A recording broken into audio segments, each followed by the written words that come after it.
Halo teman-teman, ketemu lagi dengan saya pada Flash Classroom.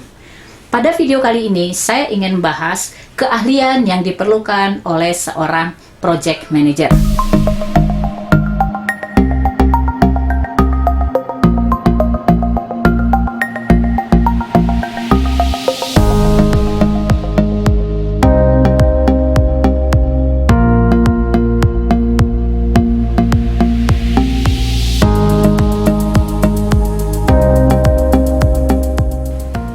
Video sebelumnya, kita sudah mengetahui bahwa untuk menjadi project manager, itu ada serangkaian langkah-langkah yang harus kita tempuh beserta jam terbang pengalaman terlibat project. Nah, semua itu kita perlukan untuk membangun skill kita agar bisa menjadi seorang project manager yang baik.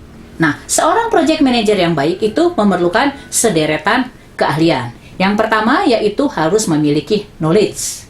Nah, knowledge ini kita bisa bagi dua. Pertama, knowledge technical. Kedua, knowledge pada manajemen project itu sendiri. Nah, knowledge technical ini artinya kita punya pengetahuan yang memadai terhadap produk atau result yang akan kita buat tadi.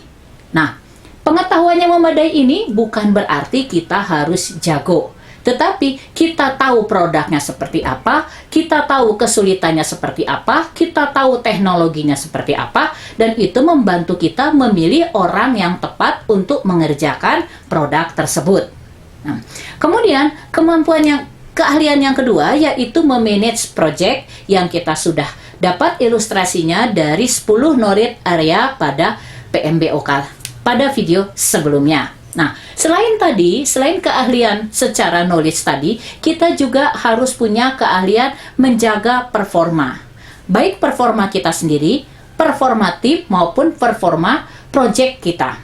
Nah, apa bedanya? Performa kita sebagai seorang project manager sudah pasti performa pribadi kita.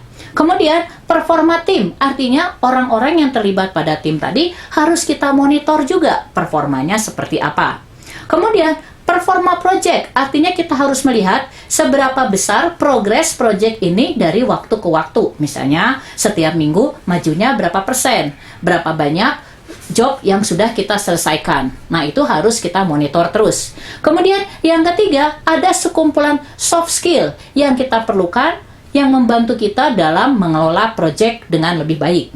Beberapa soft skill diantaranya, misalnya adalah communication. Artinya, bagaimana kita bisa berkomunikasi kepada teman-teman di dalam tim maupun kepada para stakeholder di luar tim. Komunikasi ini bisa kita bagi dua lagi, yaitu komunikasi lisan maupun komunikasi tertulis. Misalnya, texting, email, membuat report, dan lain-lain. Komunikasi lisan, misalnya presentasi, ya cara kita ngomong, dan seterusnya. Nah, kemudian yang kedua, yaitu leadership. Jadi seorang project manager mau tidak mau adalah leader pada timnya. Oleh karena itu, dia harus memiliki karakter seorang leader yang baik. Nah, seorang leader yang baik artinya dia bisa memotivasi, bisa mengambil keputusan, dan bisa menyelesaikan konflik. Nah, konflik seringkali terjadi dalam project karena kita melibatkan banyak orang. Dan mereka itu baru ketemu di project itu. Mungkin saja sebelumnya mereka nggak kenal. Tiba-tiba ketemu dalam satu project, ya pastilah ada misalnya gesekan-gesekan, perbedaan-perbedaan, itu wajar. Nah, bagaimana kita menyelesaikan konflik tersebut? Kemudian yang kedua adalah memberikan motivasi. Jadi misalnya dalam ngerjain project, misalnya ada teman-teman kita yang misalnya karena satu dan lain hal tiba-tiba kehilangan motivasi. Nah, bagaimana cara kita pendekatan untuk mengembalikan motivasi tadi?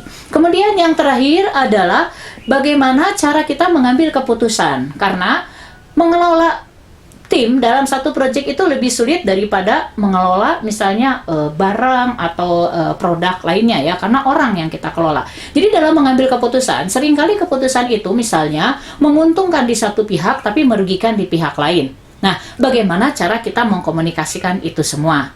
Nah, itulah skill-skill yang sangat membantu kita dalam mengelola project. Demikianlah materi ini. Terima kasih sudah menyaksikan. Sampai ketemu di materi selanjutnya.